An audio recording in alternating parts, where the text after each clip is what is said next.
Hi everybody, this is Brian David Marshall coming to you from the Tournament Center at the Magic the Gathering World Championships in San Francisco. Guess what? This is still Conley Woods. Still me. Back for limited. Maybe a first ever for me. You know what? We've done a couple of draft pieces at Grand Prix. Yeah. But for really rogue decks that you had drafted. Yeah. So just to give you a quick update, Conley is 10-0 through 6 rounds of Standard and through 4 rounds of draft with 2 more rounds of draft to go. Yep. And you've got 1 Olivia and 1 Bloodline Keeper for 1 each of the remaining wins. Yeah, I did get my first win of the day without either of those involved in any of the games. So you just beat Rookie of the Year contender Fabian Thiele. Yep. And so one of the things that's been really striking to me about your weekend so far, before we get into the actual draft picks from your first draft, is you seem to have really come into this tournament with a more passion. Not just passion, actually, also just more like, to me, it seems like a more just balanced approach to playing and less concerned about being rogue or less concerned about doing the crazy thing and more concerned with playing correctly, winning. Yeah, well, I mean, as a rogue deck builder, those things are going to come. They're always going to come. The ideas are still in my head. When it's right, basically. I can't force that sort of thing. And working with the team, very few of them have the same mindset I do. So it really comes out and makes itself known that, hey, like, we all got here by doing these things, getting A, B, and C down. And I know you want to do E, but you got to take the routes to get to E. So I really focused on, like, getting my technical game down, especially for this tournament. I played really well, I feel like. Drafting somewhat conventional strategies or bombs. That's conventional strategy. Playing a conventional deck. Not necessarily things that I'm known for, but at the end of the day, winning is what matters. Right. And, you know, I don't think I've gotten a lot of support through Twitter and Facebook, and nobody's like, hey, you suck for not playing a rogue deck. Like, bottom line is I did what I needed to do to win. And did you feel pressure from people to sort of like maintain your reputation as a rogue? Or yeah, a little bit. I mean, in Nationals this year, I definitely played a rogue deck, partially to like maintain that sort of persona.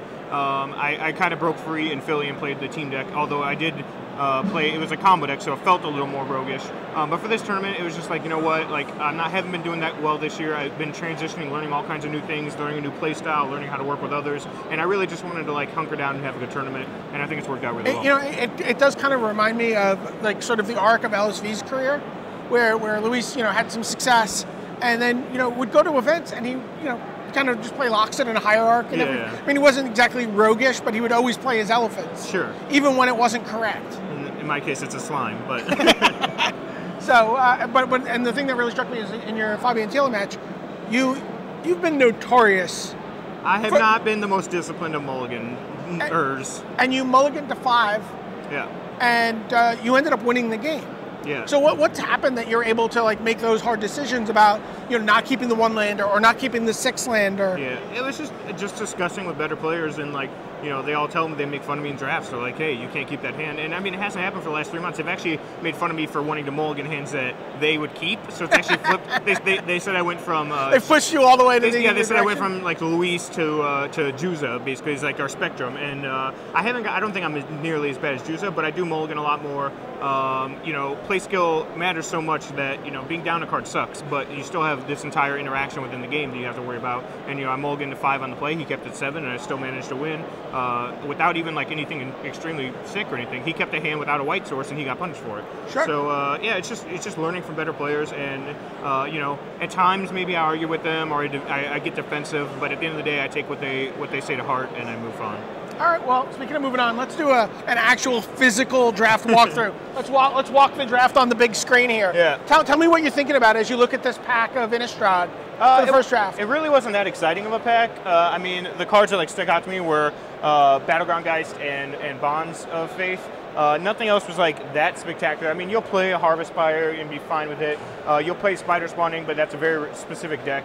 And there really wasn't that many like versatile first picks. So Bonds of Faith, I think, is the very easy pick. I don't think anyone would differ here. It's just the pack's very, very low powered. Sure. Okay. So Bonds of Faith, and you're thinking at that point your deck is going to be blue-white, green-white, red-white? I mean, I'll splash the Bonds of Faith. I still do like to splash. I think that it increases the power level shuffle your deck significantly if you can do it successfully. But at this point, green-white is like the best draft strategy by far. Ben Stark, our resident limited genius, had multiple walk-ups on green-white, so I knew the pick orders, I knew the deck, I played it, and so Bonds of Faith wants me to go in that direction, but I'll play anything. What cards would you pick over Bonds of Faith in the green-white pick order? I mean, Gatstaff Shepherd is up there. Possibly the Priest if you have a human theme, like as I kind of end up doing. Just because Bond's a better card than Priest, but I end up with, like, as we'll see, so a lot of human-based things. So Priest might go up in order. Obviously, a lot of rares, but I mean, Bonds is just pacifism. It's just top flight card. All right, let's take a look at pack 2 now. And then what's going on here? I mean, I see the Priest up in the corner. Yeah, it was pretty. I mean, after taking a Bonds, taking a white removal spell, taking another white removal spell is great. I mean, Spectral Rider's a very good card. You were looking at this guy. How good is Spectral Rider? I think he's very, very good. I don't think he's of the same quality as Priest, but evasion is so important, especially on your 2-drop. I mean, he's basically owning Sky Hunter, and in this format, that's actually very important. But Priest is just significantly better than him. And again, the pack's not very strong. The 2 best cards are white, maybe with the exception of a Rage Thrower. Which can go in different type of deck. Although I have played white-red with Rage Thrower and like Dream Twist, Sensory Deprivation are cards that people like. Those are cards I like and I would take late and play, but they're not cards that would push me into an archetype. Like, those are the cards that once you're in the Burning Vengeance deck, you're like, oh, I got a 5th pick Dream Twist, and you're happy about it. You don't want to take a Sensory Deprivation second, especially when there's quality removal. Okay, and then so you take the Priest. Let's go to pack 3.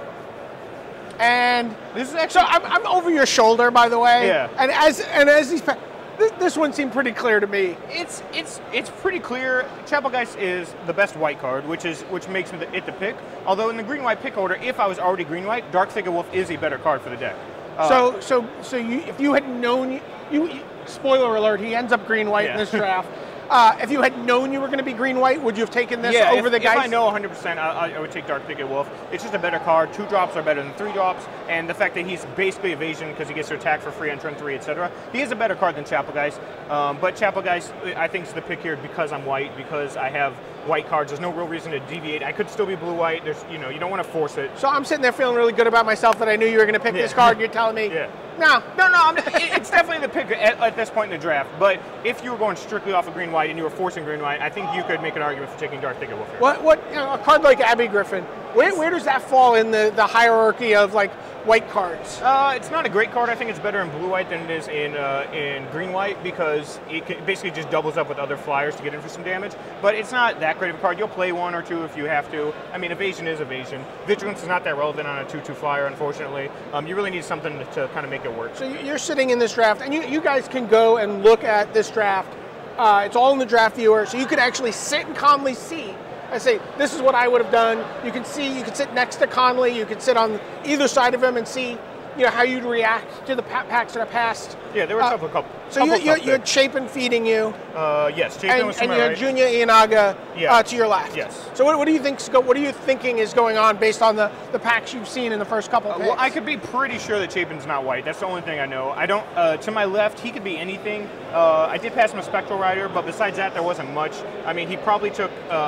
I don't know, maybe Rage Thrower. I'm not sure. There's a couple the packs are all mediocre so far. There was no clear signal I sent him, but at the same time, I'm not even too worried about him. Like, Chapin's clearly feeding me white. That's all I need to know at this point. And the flip cards, there was nothing really insane open in the first pack, so there's nothing I have to worry about there. There's no Daybreak Rangers. So at this point, I'm happy being white, and I know Chapin's not white, and that's all I need to know. All right, we've got one more pack queued up from the first set of packs. Yeah, this was a gift. I mean, this is actually a pretty tough pick. So if you're thinking white, there's Smite the Monstrous. Lower quality removal spell, you'll play 1. Voiceless Spirit. Which I think a lot of people would be tempted to take here, just because it is a flying creature. But in reality, the fact that it dies to things like Geist Flame and Harvest Pyre very easily, or Corpse Lunge, things like that, it's a good card. You'll play it almost every time. You can all those situational removal spells get turned on very easily by a 1 toughness creature. Exactly, and I'm about to pass a Harvest Pyre this pack for sure. And it's a card that I would take 6th, 7th, play it, and be happy. But when there's a card like Butcher's Cleaver, I already have 1 human, and I'm white, which means I'm going to have more humans. That card is just so absurdly powerful. I can end up blue-white with Invisible Stalkers. I can end up green-white with, like, Hamlet Captains and stuff. It's just so good. It's really the only equipment you want in your green-white deck. You'll play other ones, but it's the card that, like, you really want to take. And you get that on a Village Bell Ringer. Yeah, exactly. You have an elephant. Exactly. So, all right, so you take the Butcher's Cleaver, and then how does the rest of the first set of packs go for you? The rest of the first pack's decent. I get, some like filler cards. I think I get a Village Bell Ringer at one point.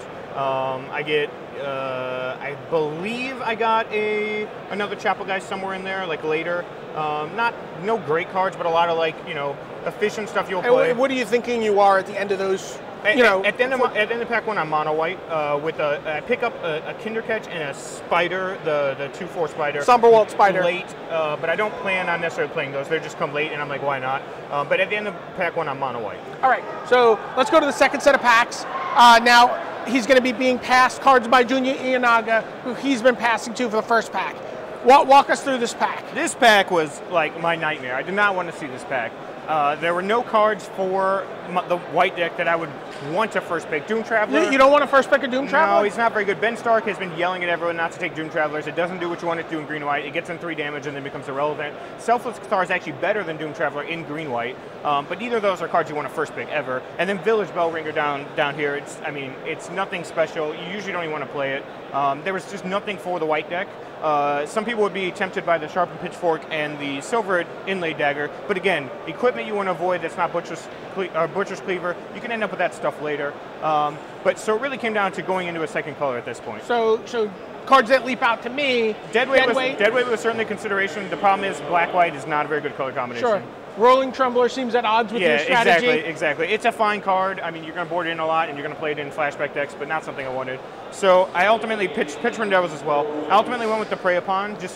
It does fit the green-white strategy. It is a card you will play every time. Not a great first pick. I'm not happy at this point, but you got to do what you got to do. Okay, so let's move on here, and then we get back on track a little bit.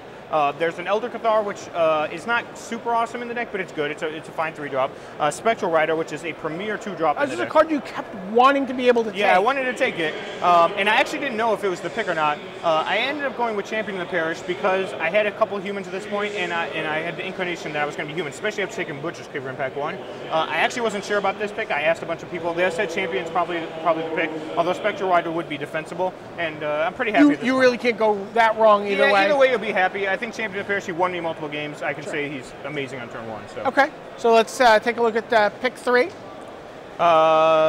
This pick, I mean, again, you could be tempted by the Voice of Spirit. It's a good card. You could be tempted by the Smite the Monstrous, but there's the colorless Insano card. This was kind of a gift for you because I was watching Ienaga, yeah, and he took Traveler's Amulet over this. What? That was kind of my reaction. I did not know that. I mean, Gavan and Juggernaut's insane. Even in green-white, I didn't end up with many ways to. I had a Prey Upon. I didn't end up with many ways to kill creatures to untap it. But I had a Spider Grasp. I had a couple Bell Ringers that untapped it. And it was just a good card all day. All right, so let's wrap up the pack here.